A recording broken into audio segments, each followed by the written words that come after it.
क्या ईरान पर इजराइल हमला कर सकता है? अमेरिका और इजराइल की गुप्त बैठक ने पूरे पश्चिम एशिया में हलचल मचा दी है। यानी यूं कहें तो ट्रंप इजराइल के साथ मिलकर प्लान बी भी तैयार कर रहे हैं।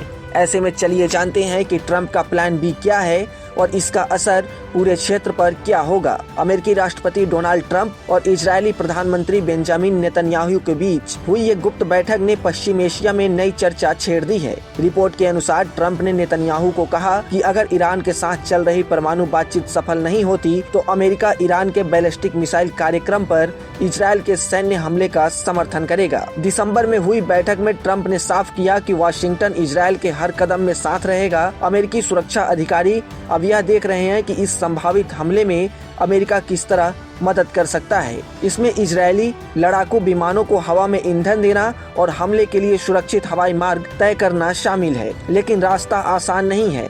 जॉर्डन, सऊदी अरब और संयुक्त अरब अमीरात यानी कि यूएई ने सार्वजनिक रूप से कहा है कि वे अपने हवाई क्षेत्र का इस्तेमाल ईरान पर हमले के लिए नहीं होने देंगे। इन देशों को डर है कि सीधे टकराव पूरे क्षेत्र में युद्ध फैला सकता है, जिससे उनकी सुरक्षा और अर्थव्यवस्था पर असर पड़ सकता है।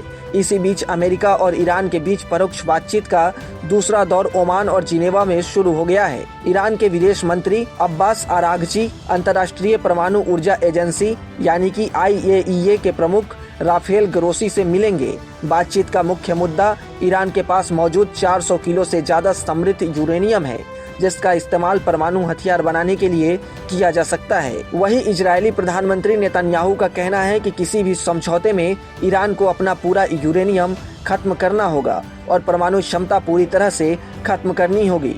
वहीं ईरान ने नरमी का इशारा देते हुए कहा कि अगर अमेरिका ईमानदारी दिखाए और प्रतिबंध हटाए तो वह पूरे यूरेनियम भंडार को सीमित करने पर विचार कर सकता है। इधर डोनाल्ड ट्रंप फिलहाल कूटनीति को मौका दे रहे हैं, लेकिन चेतावनी स्पष्ट है कि बातचीत विफल हुई तो अमेरिका इजरायली हमले का समर्थन करेगा। इस रणनीति में सैन्य, कूटनीतिक और तकनीकी पहलुओं को मिलाकर क्षेत्र में अस्थिरता का माहौल है, जिसे कम करके क्षेत्र में स्थिरता बनाने की योजना बनाई जा रही है। अब आने वाले हफ्तों में पश्चिम एशिया की सुरक्षा और राजनीति पर नजर रखना बेहद जरूरी होगा।